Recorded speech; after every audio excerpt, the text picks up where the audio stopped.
I find lost treasure today on the Ramblog. Hi, welcome to the Ramblog. I'm Nicole Murray, and today was absolutely crazy. I was trying to get my apartment in order. I had gotten a TV last night, just a flat screen, 32-inch LCD LG model, and I love this television. It's beautiful, and my DVDs and my Blu-rays are so crisp and gorgeous and colorful. I love this TV,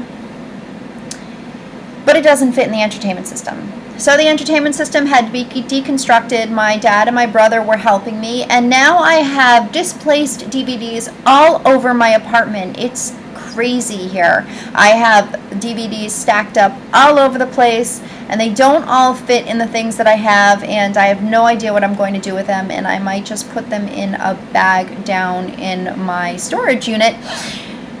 But anyway, I have to think about that.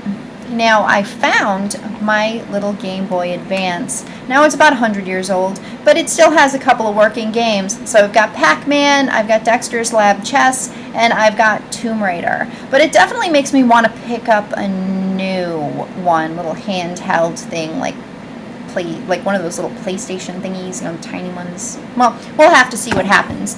Now, the other thing that I found was Brother's Keeper. Now, this movie I purchased from Amazon back when I was in my last Korn Nemec phase, which was back during Season 6 of Stargate SG-1. And Korn Nemec kind of has come around again lately because he is on Twitter now. So his Twitter handle's I'm Korn Nemec, and he actually follows me. And he also really kind of responds to people and favorites tweets and everything. So you really understand and see that he's paying attention to his fans, and that's awesome.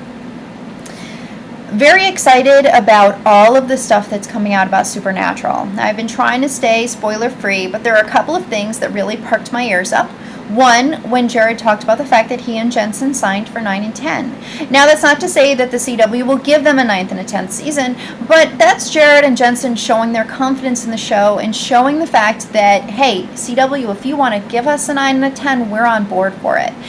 This tied in with the fact that Mark Pedowitz seems to really love the show, moved the show off of its Friday night time slot, which is a real dead time, to the Wednesday night time slot at 9 o'clock, I think is really showing a confidence level in the show that's just wonderful. I'm excited, too, that Jeremy Carver is now on board, and he's talking about a 3-year plan, which would bring us through Season 10. And he's also talking about taking back, rebooting the mythology, and making this more kind of friendly to new people to navigate everything that's going on. They don't need to check out the 7 seasons of backstory.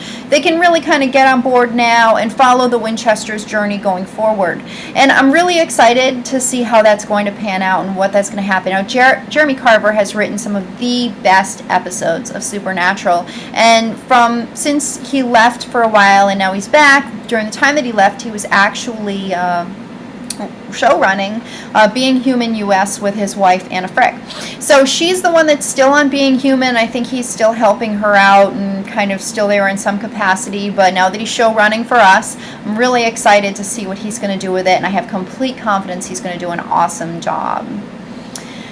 Finished watching Warehouse 13. I have seen every single episode. Some things I love, some things not quite. But one of the things that I would say that's wonderful about Warehouse 13 is the fact that it doesn't have the heavy mythology that Supernatural does. So if you want something you can just put in and zone out, there you go. It's a story that kind of keeps you moving, keeps you thinking. There's some cool historic references always. So there's a lot to work with there. It's a lot of fun. You kind of don't have that heavy mythology on it.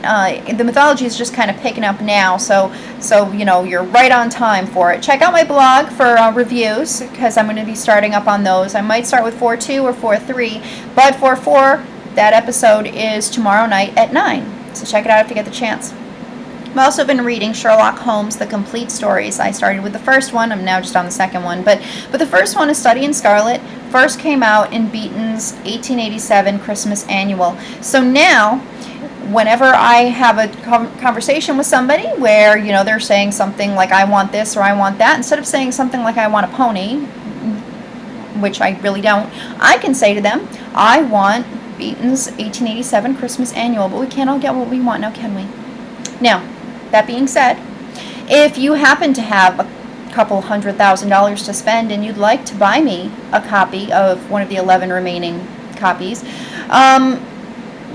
I would be forever grateful for you purchasing the most expensive magazine in the world for me. But I don't expect it. So, thank you for watching, and talk to you soon.